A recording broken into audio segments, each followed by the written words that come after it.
I'm Craig Cecilio, and I want to talk to you today about having a data-driven organization. So a famous quote here: without data, you're just another person with an opinion. It's by William Deming. That's the world we live in. Like it or not, we transferred into the digital world a lot quicker than we all expected with this COVID crisis happening. A lot of companies are very data-driven, have been data-driven for over the last decade, even the last 2 decades. But now, more than ever, more companies are going to be data-driven. And what do I mean about data-driven? Well, I can mean a lot of things. It could be from marketing to making internal decisions within your company, so many things, doing research on products. It's all about the data at the end of the day. And how do I utilize data to make better decisions? In the business world, is how do I utilize data at the end of the day to grow my company, to make my company more valuable? And at DiversyFund, we actually use quite a bit of data. We're using data on our customers. We're trying to individualize their customer journey, their experience, the content we provide for them. We also use the data internally to see how we're doing, how our employees are doing, and having metrics for them.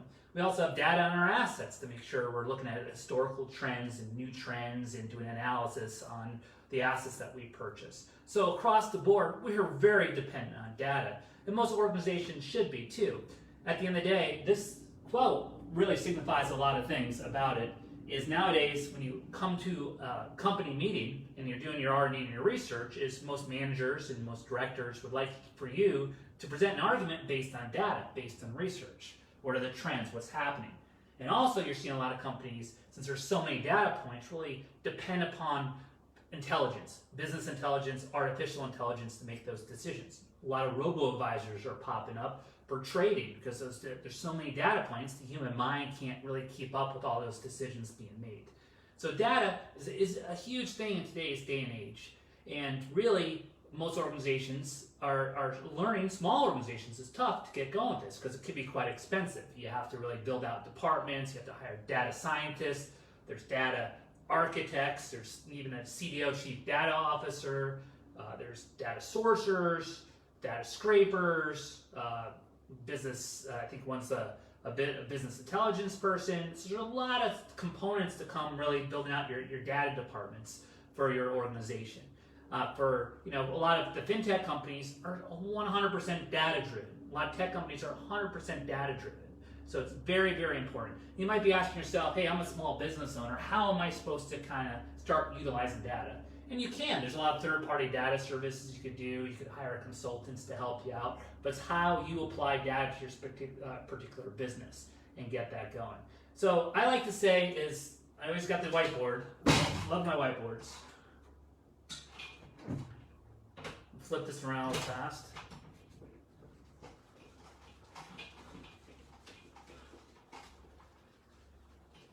Any kind of an acronym I like to use, it's like batteries. So is there a triple D battery? So D, D, D. So I always try to stand by making data-driven decisions. How do we make decisions based on data? Data-driven decisions. In some cases, some decisions are based on experience. You might not have all the data, but you do have some data to make decisions. How do you create an organization that's going to be based on the DDD culture, making data-driven decisions? So that's something that's challenging for some people, and some people it's very innate. They just are wired that way. But we live in a day and age where every business in some form or manner will have to make data-driven decisions. Right now, hey, there's a lot of stuff going on in the world. There's a lot of paranoia. This is a great time to talk about this because on the news channel, every single day, there's people saying this is going on and this is going on based on this study and based on this study. Well, really, I'm like looking at this, I'm like, well, show me the data. I really want to see the data. Let me see the data. Let me judge and make a decision based on data. And they're kind of giving us data in little bits and pieces. So we kind of have a lot of uncertainty because people are making decisions based on limited data, which isn't that great to do. The more data we have, the better decisions you have. You can see every single day you're seeing a curve, you're seeing this flattening of the curve, you're seeing the spike of the curve, you're seeing a reverse curve, a bell curve, you're seeing a U shape, a V shape, all this stuff. And these are kind of data-driven decisions based on the data that some people are looking at some data and making these decisions. that's a good thing, and I'm going to kind of pivot to that, is sometimes data, with inaccurate data, you can make the wrong decisions. And we could see that, and I bet if we go back in time, we'll look back and say, if we had better data, we would have made better decisions. And, hindsight's a great thing. That's why it's important to have the data. So if we had the data, like every single American, and every single American got tested, we probably could have a better plan to move ahead and move forward, getting back to work and getting society back going. We just don't have that data right now. If we had data from the other countries, what they're going, and that was more accurate for from those countries that aren't very open or forthcoming with data, we could have made better decisions as well. We're going to look back at a lot of this. It's like how important data is. Right now, data saves lives. What else makes data more important than anything else in saving someone's life? The better data we have, the more lives we could save. And look, the other flip side of the coin too is get the economy going, because I also believe that a healthy economy saves lives too, because people need to feed themselves, take care of their family and stuff, buy health insurance and everything else. So data is super important, so important. So, for you out there, understanding the importance of data, how do you get involved with data? A lot of stuff online about it. You could go, if you're looking to join an organization, I would join an organization or work and probably get a new job out there, because there's a lot of employment going on. You might want to approach a company that is making data-driven decisions, so you could get trained on that. You might want to, as you're schooling, you might want to take a course in data and analytics to help you out. There's a lot of ways you get started. If you're a small business owner and you really need data to support your business, how do I do that? Again, you want to study that and see how it applies to your own business. But we got a couple questions here. Always got a couple questions going live. And I got one about how granular do you get with data and labor intensive with data. Well, you get really granular with data. Data takes up a lot of time. I think 60% of the time spent cleaning and organizing the data.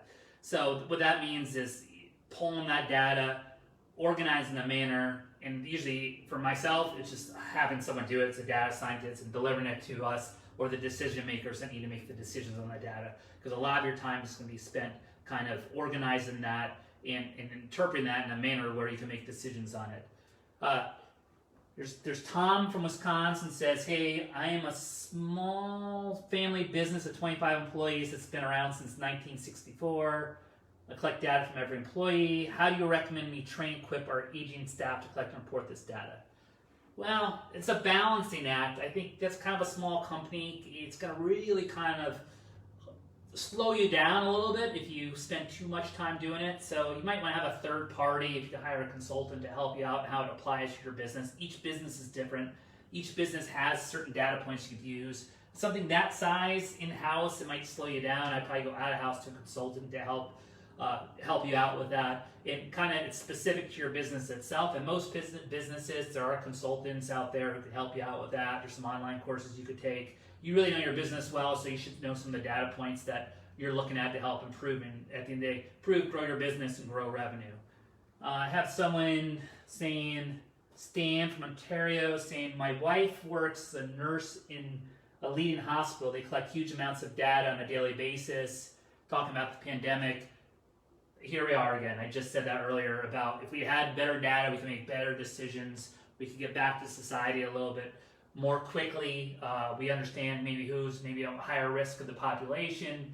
There's a lot of moving parts right now. We associate that with age. We associate that with underlying health problems that people have. We could maybe pockets of areas, people that have been in contact with each other. The more data have, the better decisions we can make. And the better decisions we can make in today's day and age is we could save more lives and get the economy back going. Again, back to data. I know our leaders today are trying to make decisions on limited data. If we had better data, they can make better decisions. Break this down to organization, break this down to how you are. I think all of us should have access to data to make decisions at the end of the day. And that's just what I believe. But if you're running a business, like to bring this back to the business subject of data, is making data-driven decisions, have a data-driven organization is the key to success in the new world I'm calling this post-COVID, is how we're going to survive and thrive in these time periods, is really making data-driven decisions. Thanks so much. I'll see you again next week.